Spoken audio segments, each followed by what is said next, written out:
warahmatullahi wabarakatuh. Alhamdulillahirabbil alamin wa bihi nasta'inu ala umuri dunya waddin. Asyhadu an la ilaha illallah wahdahu la syarikalah wa asyhadu anna sayyidana Muhammadan abduhu wa rasuluh. Allahumma shalli wa sallim ala nabiyyina Muhammadin wa alihi wa sahbihi wa sallim. Allahumma subhanaka la ilma lana illa ma 'allamtana wa 'allimna ma yanfa'una wa zidna ilman. Rabbana atina fid dunya hasanah wa fil akhirati hasanah wa qina adzabannar. Bapak sekalian, kita lanjutkan kajian Al-Adabul Mufrad. Hari ini babnya itu adalah tentang masih seputar tatayur. Ada 2-3 hadis lagi ya. Tatayur ini serius sekali, para ulama dahulu mengingatkan umat dari bahaya tatayur. Sampai hadisnya itu banyak yang berulang. Kita akan sampaikan tatayur dari dari jin ya. Kalau kemarin itu tatayur oleh suara-suara hewan, oleh suara-suara oleh penglihatan-penglihatan yang aneh, lalu mengaitkannya dengan sesuatu yang terjadi. Itu tatayur yang kita bahas kemarin. Jadi mengaitkan apa yang kita lihat, apa yang kita dengar dengan kejadian, itu namanya tatayur. Dan kata Rasulullah, at-tayaratu syirkun. Tatayur itu adalah perbuatan syirik atau musyrik pelakunya. Nah, kali ini ada jenis tatayur yang lain, yaitu dengan menyimpan sesuatu agar tidak diganggu jin gitu. Apa dalam orang dulu namanya hiriz, penjagaan atau hiriz ya. Jadi gini ceritanya. An Alqamah an ummihi an Aisyah annaha kanat tu'ta bisibyanin idza wulidu. Jadi ini hadis riwayat Aisyah ya. Orang-orang dahulu itu ada kebiasaan kalau anak kecil sudah lahir itu suka dibawa kepada orang yang ahli agama untuk didoakan. Bagus tuh ya. Dan di zaman Nabi banyak anak-anak itu yang dibawa ke Nabi untuk minta didoakan. Fatad'u lahum bil barakah. Nah, ini ada seorang anak oleh ibunya itu dibawa kepada Aisyah, Siti Aisyah radhiyallahu anha. Minta agar mendapatkan keberkahan. Ya, doa dengan keberkahan. Fa'utiyat bisobiyin. Anak itu lalu dibawa untuk diminta didoain ke Aisyah. Padhahabat tad'u wisadatahu. Lalu anak itu diletakkan ya di kasurnya dia ya, dengan bantalnya sekaligus. Fa idza tahta ra'sihi Musa. Ternyata ketika Aisyah memeriksa, mau mendoakan anak itu supaya dapat berkah, didapati di bawah bantal anak itu ada silet. Kalau di kita tuh gunting. Dulu ya, orang-orang di perkampungan kadang itu suka nyimpan gunting dekat bayi. Tujuannya adalah fasalathum anil Musa. Lalu Aisyah bertanya, kenapa kalian taruh silet di bawah bantal bayi? Kan bahaya itu ya. Bahaya. Faqalu naj'aluha minal jin. Biar enggak kena jin. Biar enggak kena jin. Enggak tahu di kita ada enggak tradisi di sini. Wallahualam. Kalau di kampung saya itu ada, tapi bukan silet, gunting. Ditaruh di dekat bayi atau di bawah bantal bayi supaya jin tidak mengganggu dia. Gitu keyakinannya. Fa'akhadatil Musa faramat biha. Lalu Aisyah ambil itu silet, pisau tersebut dilempar. Beluang. Wa nahathum anha. Lalu melarang dia. Jangan kamu lakukan itu. Wa qalat, dan beliau menyampaikan hadis Rasulullah SAW. Inna Rasulullah sallallahu alaihi wasallam kana yakrahu tayarah. bahwa Rasulullah SAW sangat membenci tatayur, wa yubghiduha, dan memurkainya. Wa kanat Aisyah tanha anha, dan Aisyah pun mengikuti hadis Nabi SAW tersebut. Jadi ini sangat jelas ya. Beliau ya Aisyah melempar atau membuang silet yang ditaruh di bawah bayi oleh orang tuanya dengan tujuan untuk naj'aluha minal jinni, supaya terhindar dari gangguan atau bahaya dari jin. Kata Aisyah, buang itu. Bahkan Aisyah sendiri yang buang, ambil dibuang, langsung dialungkan, dan mengatakan Rasulullah sangat murka dan marah pada orang-orang yang suka tatayur seperti ini, dan beliau pun melarang itu. Ini hadis tambahan dari bab tatayur yang minggu lalu ya, bahwa jadi tatayur itu berarti ada 3, ada tatayur yang dari suara-suara yang didengar, dari penglihatan-penglihatan yang dilihat, dan dengan benda-benda yang menganggapnya itu ada pengaruh ataupun ada tenaga atau ada kekuatan. Semuanya adalah kemusyrikan yang hendaklah kita melarangnya.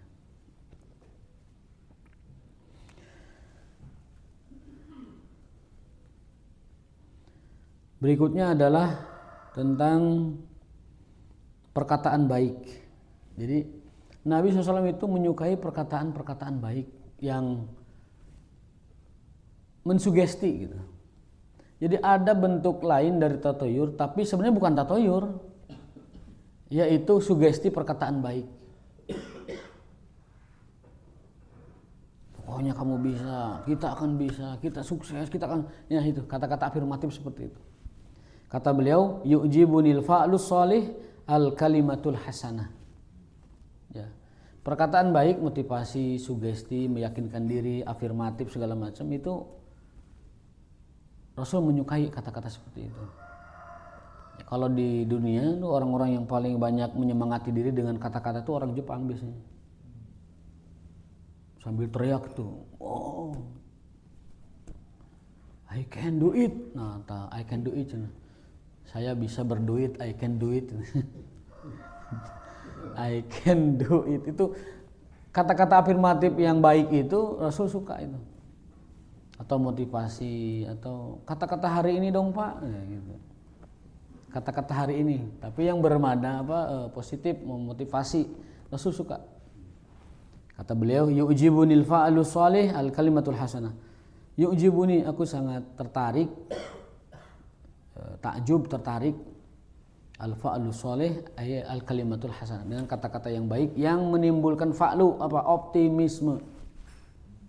Beliau sangat menyukai ungkapan-ungkapan yang menimbulkan optimisme. Jadi kalau ngobrol dengan orang tuh nadanya harus optimis, membuat orang tersugesti. Tapi kadang-kadang kita juga lemah dengan diri kita sendiri ya, merasa kadang tidak yakin, merasa tidak sempurna, merasa tidak akan bisa. Nah ini perlu yang namanya al kalimatul hasanah, dalam arti al fa'lu, yaitu kalimat-kalimat baik yang memotivasi dan mensugesti diri kita.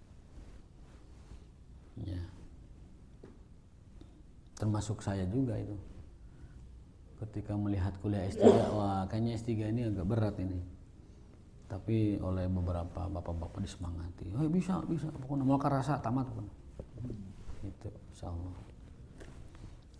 Saur Abah juga gitu, Abah. Pokoknya Allah mah beunghar cenah. Tidak ada yang tidak mungkin. Jadi semangat lagi, naik lagi, berangkat lagi ke kampus. Semangat lagi gitu. Al kalimatul hasanah. Rasul menyukai kata-kata yang mengandung motivasi dan optimisme. Ya itu ya. Berikutnya masih tentang seputar itu tapi beda pembahasan. Asyu'mu fil faras. Asyu'mu itu apa? Kesialan. Ada nggak sih sial itu dalam Islam? Kan kemarin kita bahas tuh tidak ada sial dalam Islam ya. Tetapi ada sesuatu yang kadang membuat orang itu merasa sial gitulah. Ada beberapa hal yang kadang manusia itu merasa sial di dalamnya. An Abdullah bin Umar anna Rasulullah sallallahu alaihi wasallam, ini riwayat Bukhari dan Muslim ya. Qala asyu'mu fidar. Orang itu biasanya merasa sial itu pada 3 hal. Sial, apes, ataupun merasa aduh sengit kieu Mas kopina subhanallah. Mantap Mas. Jazakumullah khairan. Jazakallahu khairan wa birran. Mantap tuh. Dilipat gandakan itu birran wa khairan. Kata beliau sallallahu alaihi wasallam, Nabi bersabda asyu'mu fidar. Kebanyakan orang itu merasa sial itu pada tempat tinggal. Ya. Jadi ini kayaknya rumah ini kurang cocok bagi saya. Asyu'mu fidar. Kayaknya rumah ini nggak nyaman bagi saya, nggak cocok. Ada sesuatu kayaknya dengan rumah ini. Asyu'mu fidar. Wal mar'ah, dan pada pasangan, saya kayaknya nggak cocok sama dia itu, nggak nyambung gitu, nggak cocok. Nah, kebanyakan manusia merasa apes dan sial selain pada rumah, al mar'ah, pada pasangan. Bosan bisa, tetapi mencari alasan supaya merasa tidak cocok. Padahal mah geus bosan. Yang nambah. Nyari Honda yang suspensinya bagus dan sebagainya. Wal faros, dan kendaraan. Nah itu. Merasa sial, merasa apes, merasa tidak cocok, yaitu dengan kendaraan yang ketiga. Rumah, pasangan, kendaraan. Kebanyakan manusia merasa sial dan apes di dalam hal itu.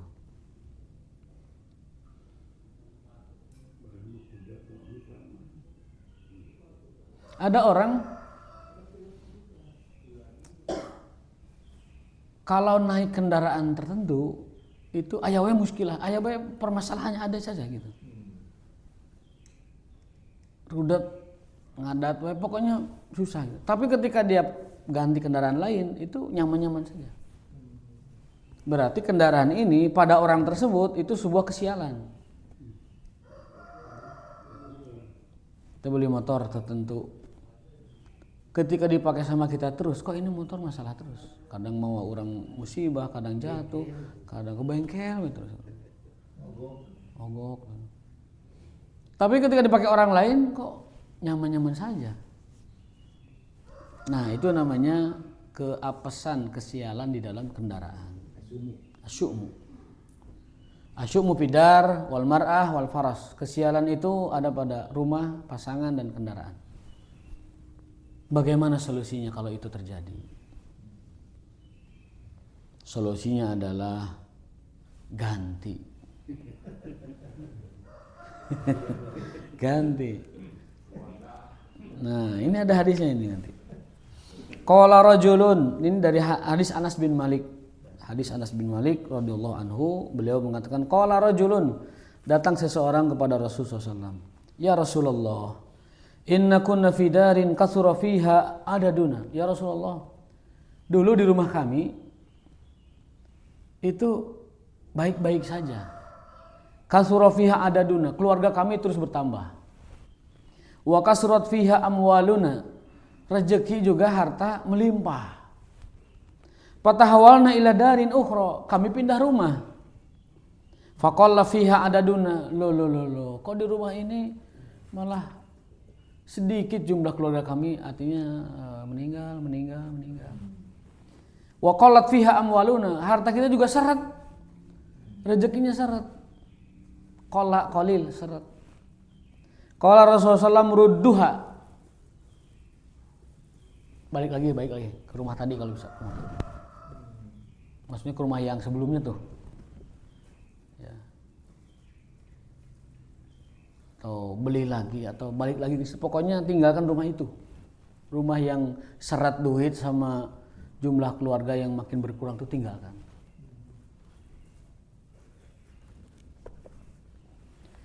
Auda'uha, campakkan. nggak usah dijual, campakan aja udah, pindah rumah. Wahya dzamimah, karena itu adalah sebuah kesialan. Artinya apa? Artinya kalau kita menemukan kondisi seperti itu, tidak usah menyalahkan takdir bahwa kita ini salah pilih atau apalah, pindah aja. Ya. Kalau rumah itu tadi, kok saya tinggal di sini rezeki seret, kok tinggal di sini malah pada hilang keluarga kita. Maka kata Rasul da'uha. Termasuk musyriknya. Maksudnya? Karena rumah itu misalnya membuat sial gitu. Enggak, memang ada kesialan di rumah itu. Masuk musyriknya gitu. Jadi rumah itu bagi orang tertentu ada yang disebut sial, tidak cocok gitu. Dan dia, kata Rasul, tinggalkan rumah seperti itu. Kita punya rumah, di rumah itu kok bawahnya madorot terus ini. Hawanya tuh madorot terus.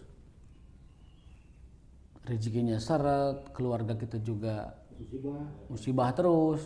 Nah, pindah rumah, Pak. Solusinya pindah rumah. Bukan musyrik ya. Ya? Bukan musyrik maksudnya. Bukan musyrik. Bukan musyrik. Itu memang kata Rasul, kesialan itu ada pada 3 hal itu. Jadi kalau sudah tidak cocok seperti itu, Begitu juga istri ya. begitu juga istri. Saya udah 3 kali. Oh, gitu. Nah, berarti sudah mengamalkan hadis dari dulu itu. Cocok. Hebat.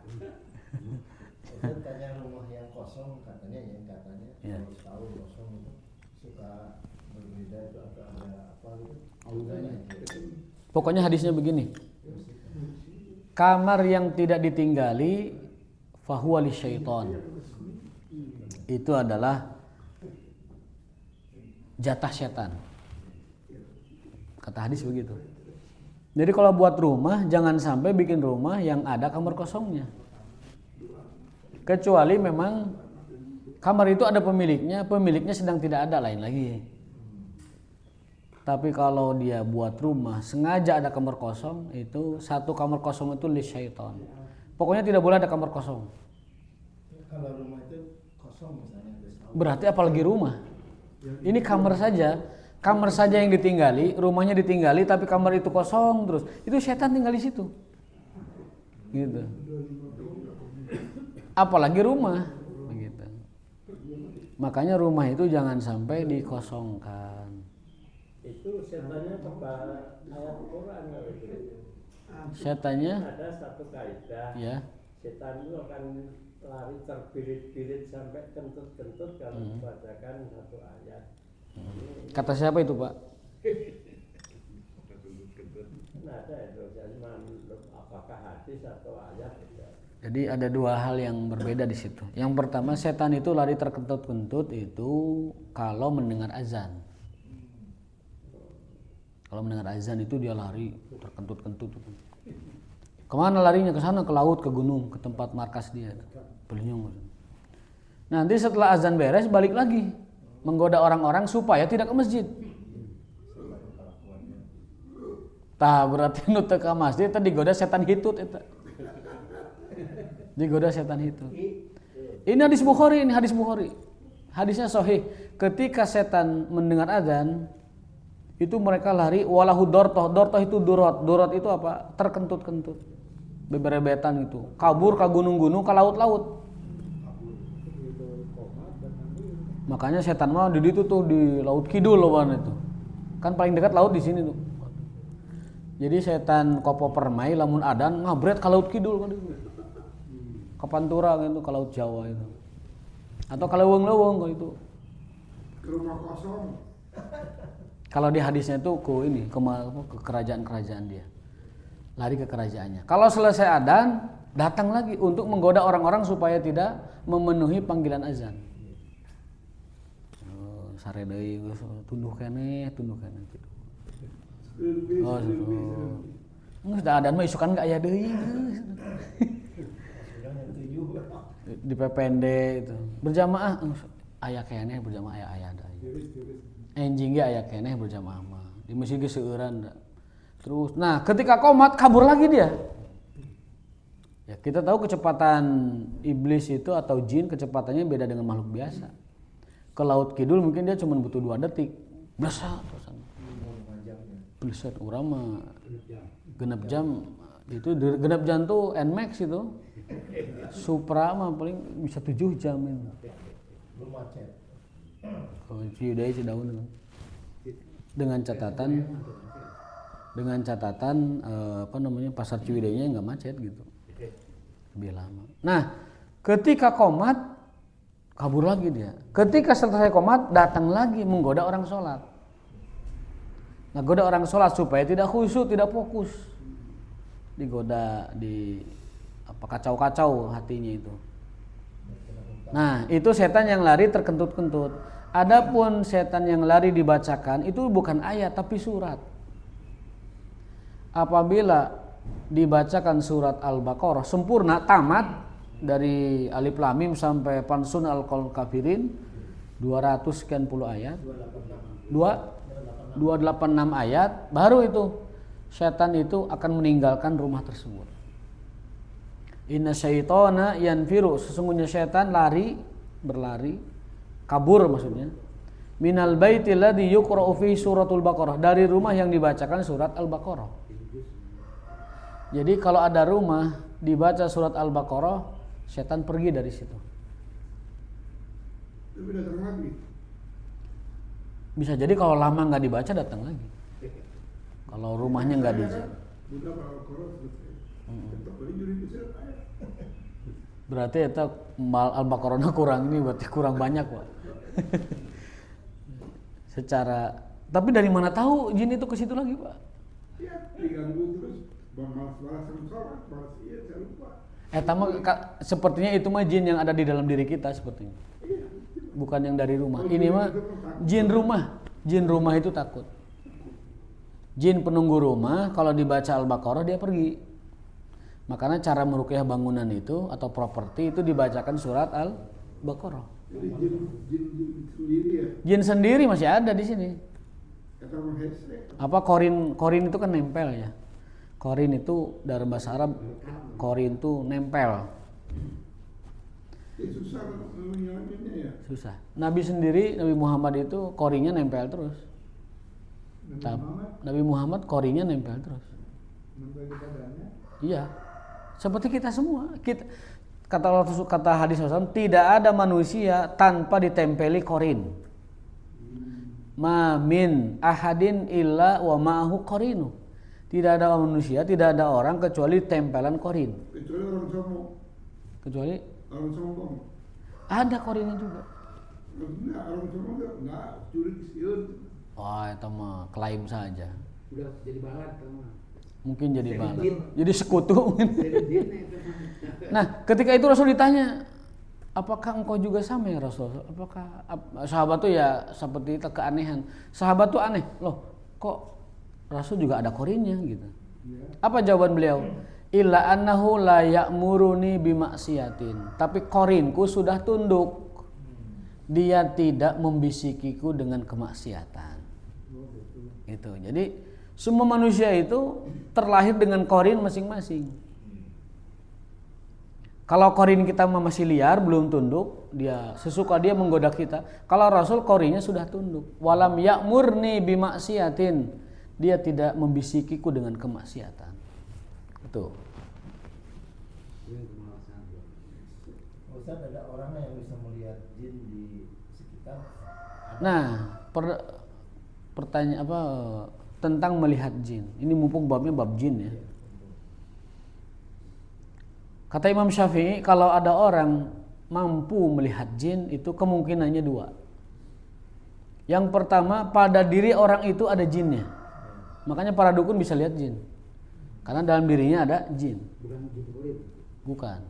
Kalau ada orang mampu melihat jin pada wujud aslinya, bukan dia ngajirim jadi benda kasar begitu. Kalau dia bisa melihat jin pada wujud aslinya, kemungkinan 2. 1, dalam dirinya ada jin. Yang kedua, jinnya itu memang lagi ngebentuk jadi makhluk kasar. Selain 2 itu tidak mungkin. Maka kalau kita tiba-tiba bisa melihat makhluk halus, itu dalam diri kita memang sedang ada jin. Tapi ada ilmunya, itu Pak Ustaz. Ya, Saya ilmunya dulu pernah. kan kesaktian itu kemarin kita bahas ya. Kesaktian itu ada 5 kan. 4 dari Allah, 1-nya bukan dari Allah.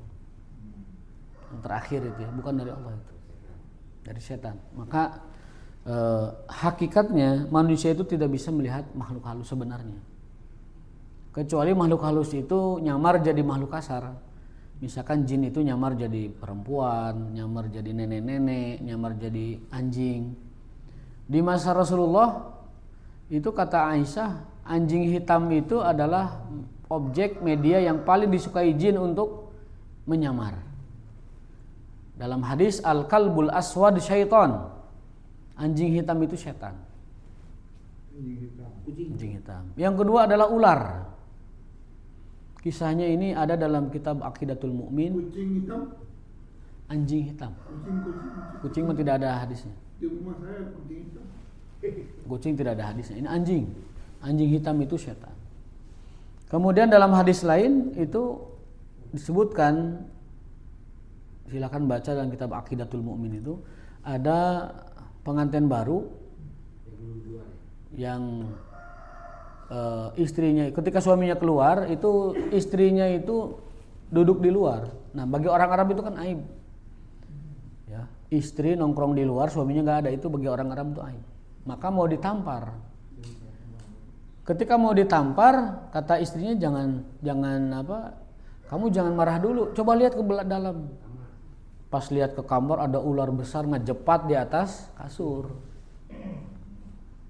Lalu oleh sahabat itu dibunuh ular itu. Berita itu diadukan ke Rasul, disampaikan ke Rasul. Kata Rasulullah SAW, itu adalah bangsa jin. Nah, jadi jin itu hobi atau suka menyamar menjadi hewan-hewan. Dan rata-rata hewan yang dipilih adalah hewan-hewan yang menyeramkan lah gitu ya, membahayakan. Jin, anjing, ya, ular. Kemudian bisa jadi babi, kelabang, ya, kecoa, itu suka mereka itu nyamar-nyamar kayak gitu. Begitu juga malaikat. Malaikat itu juga diberi oleh Allah kemampuan untuk menyamar atau ngajirim. Seperti dalam hadis Arba'in nomor 2, Jibril datang dalam rupa seorang laki-laki mengajarkan kepada Nabi mahwal Islam, mahwal iman, mahwal ihsan. Itu kan hadisnya itu kan. Jibril pura-pura menjadi murid, datang ke Rasul lalu bertanya, "Ya Rasulullah, mahwal iman, apa itu iman?" Berebet. Sebelumnya mahwal Islam, berebet. Kemudian yang ketiga, kapan hari kiamat? Nah, hari kiamat Nabi menjawab hanya yang ditanya tidak tahu, tidak lebih tahu dari yang bertanya. Kemudian Rasul balik badan ke sahabat, "Tahukah kalian siapa yang bertanya tadi?" Allah dan Rasulnya yang tahu. Lalu dijawab, "Fa innahu Jibril atakum yu'allimukum dinakum." Datang pada kita untuk mengajari ilmu agama. Nah, berarti Jibril menyamar jadi seorang laki-laki. Dan banyak ceritanya malaikat itu nyamar jadi laki-laki.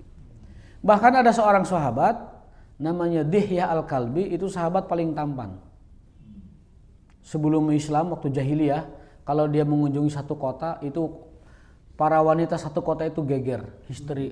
Ada itu, ada Kang Dihya, wangi, tampan, bersih. Nah, kata Rasul, Jibril itu kalau turun ke dunia dan ingin menjadi manusia, itu yang dipilih itu raganya Dihya Al-Kalbi, karena tampan dan sempurnanya itu. Kata Rasulullah, Jibril itu kalau ingin nyamar, itu yang dipilih adalah raganya Dihya Al-Kalbi. Jadi kesimpulannya, malaikat dan jin punya kemampuan dan bahkan kebiasaan menyamar. Malaikat menyamarnya dengan makhluk atau manusia yang sempurna. Dan jin kalau menyamar menjadi makhluk yang menyeramkan dan bahkan menjijikan. Itu bagian dari keyakinan kita kepada yang gaib berdasarkan hadis-hadis Rasulullah SAW.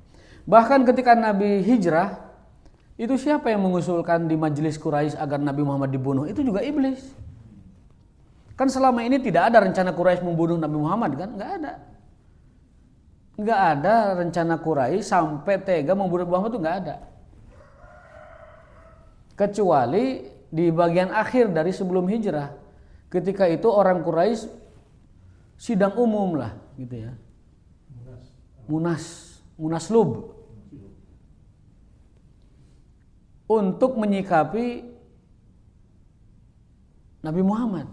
Karena sudah berbagai cara tidak mempan. Akhirnya ada kakek-kakek mengusulkan, sudah kita bunuh saja Muhammad. Bagaimana caranya kek? Nah gini aja, supaya keluarga atau kabilah Nabi Muhammad itu tidak balas dendam, kita pilih beberapa orang pemuda kuat, kasih pedang satu-satu dari semua kabilah. Lalu bunuh bareng-bareng. Supaya keluarga Nabi Muhammad, Bani Hashim, Bani Muthalib tidak bisa menuntut kisos. Karena menghadapi banyak kabilah mikir juga. Nggak akan mampu gitu. Nah, cerita di Munaslub itu oleh Jibril disampaikan ke Nabi Muhammad. Wahai Muhammad, sedang ada rapat Munaslub di Darun Nadwah Quraisy. Kamu akan dibunuh. Segera berangkat hijrah malam ini juga. Berangkat. Dan kata Jibril, orang itu yang mengusulkan adalah jelmaan dari iblis. Tamatak lamun aya rapat nu usulanna teu balik ngarusak ngarugikeun, komo aki-aki mah. Ah eta hati-hati. Soalnya eta iblis tadi milih ragana aki-aki. Tapi idenya brutal banget. Aki-aki idenya brutal kan nggak mungkin. Wah ini mah iblis mah. Bunuh saja Muhammad katanya. Coba aya aki-aki ngusulkeun paehan Muhammad. Lamun normal mah aki-aki moal kitu. Aki-aki normal mah nggak akan gitu. Ya, kenapa saya sebut aki-aki? Karena memang di riwayatnya itu syekhun. Orang tua, orang sepuh, harusnya kan bijak, tapi ini malah bunuh saja Muhammad. Nah, kembali ke yang tadi bahwa pertanyaan tadi bahwa kalau kita mendapati rumah kita seperti membawa sial, pasangan kita membawa sial, kendaraan kita membawa sial, kata Rasulullah SAW, ruddaha au da'uha, balikin lagi, pindah. Bisa jadi oleh orang lain mah enggak gitu. Rumah, tadi kan ada ini sahabat bertanya, ya Rasulullah, di rumah dulu kami harta melimpah, keluarga banyak. Pindah rumah, harta kami seret, keluarga kami kok berkurang satu-satu. Kata Rasul pindah. Nah, rumah yang seperti ini bisa jadi untuk orang lain mah enggak sial. Termasuk istri ya? Termasuk istri. Bisa jadi istri tersebut ketika sama orang lain bahagia. Sama kita kok tidak bahagia. Atau kebalikan, kita dengan dia kok enggak bahagia, ketika ganti kok bahagia. Nah, asyu'mu fil mar'ah, kesialan di dalam pasangan.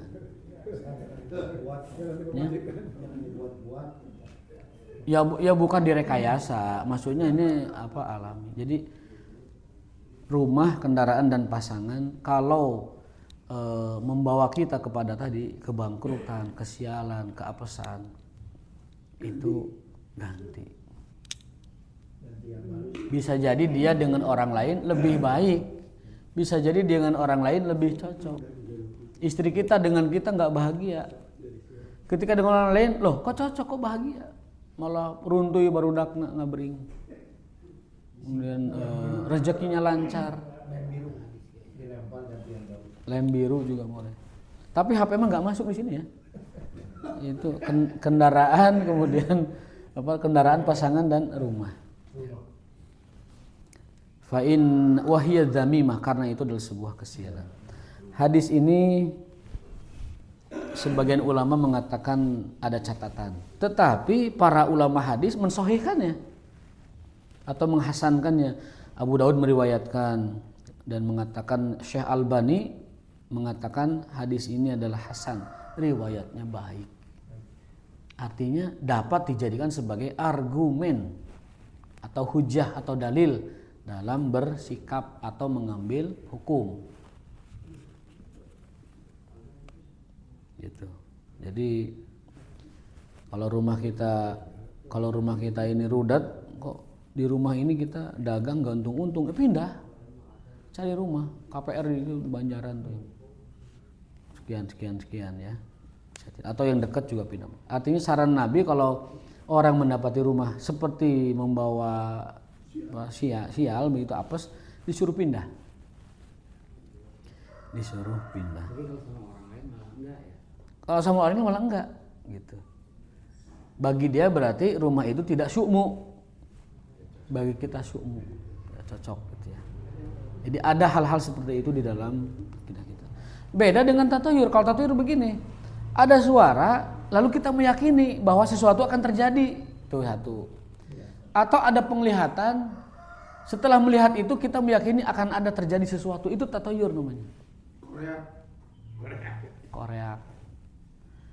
Atau tadi menyimpan sesuatu supaya tidak diganggu oleh sesuatu. Nah itu. Jimat ya, wifik, tolasim. Meyakini dengan memakai itu, membawa itu kita akan terhindar dari bala. Batu ali kalau sekedar perhiasan itu sunnah. Karena ada hadis Rasulullah karena khatamu adalah cincin Rasul itu warnanya hitam dan gagangnya itu berwarna putih. Itu ada hadisnya. Dan batunya itu berasal dari Afrika. Jadi Rasul itu punya cincin hadiah pasti ya. Karena Afrika itu wilayah yang jauh. Jadi orang dulu termasuk menyukai cincin. Tapi cincin ya sekedar perhiasan, penghias tangan aja laki-laki kan. Karena kalau laki-laki nggak pakai cincin tuh kayak gimana gitu. Sunnah, cincin itu sunnah. Tapi jangan diyakini apa-apa. Ini masalahnya di kita itu cincin itu bukan sekedar perhiasan, tapi diyakini macam-macam. Nu ieu pibeunghareun, nu ieu pilakueun, nu ieu pisalameteun. Opat cincin teh. Ditanya dukuna teh, "Ari Abah geus kenging naon wae?" "Acan Abah mah ieu." Ngical hungkul cenah Abah mah gitu. Jadi si Abah dukuna ge imah can boga, pamajikan ge acan. Kemudian nanti segala rupa yang mencintai juga nggak ada. Jadi opat-opat nu dipake nanti bertolak belakang yang si Abah nanti. Abah mah udah ngical hungkul. Gitu. Jadi itu kan konyol. Konyolnya apa? Kita minta duit lancar ke orang yang nggak punya duit kan gitu. Kita minta supaya beunghar kan nu ripuh. Eta masalahna bener. Gitu. Aya ahli Pak anu kanggo obat haus Pak. Carana dimasukin ke air. Minum airnya ini gitu. Tajang paminum ieu mah si Ujang bakal laku ya. Ieu mah ya. Gampang ka awewe teh kieukeun we tah. Pasti gitu. Ai Abah tos nikah acan gitu. Aduh, eta mah sarua jeung bohong eta mah. Nah, itu jadi kalau kita menemukan jadi beda dengan tadi kesialan dalam rumah pasangan dan kendaraan dengan tatayur yang kita bahas sebelumnya. Tatayur mah mengaitkan pendengaran, penglihatan dan penjagaan itu dikaitkan dengan sesuatu yang akan terjadi. Mun aya silet digigireun budak moal diganggu ku jurig. Eta tatayur kitu. Mun aya gunting ibu hamil moal diganggu. Kemudian lamun aya sorak kieu bakal kieu, lamun aya dedeulan kieu bakal kieu, eta namanya tatayur. Ari kesialan mah memang ada gitu. Kesialan memang ada dan biasanya kata Nabi sial itu asyumu fidari wal mar'ati wal faros. Bisa pada tempat, istri dan juga kendaraan. Jika itu terjadi, da'uha tinggalkan. Ganti. Kemudian dan lain sebagainya.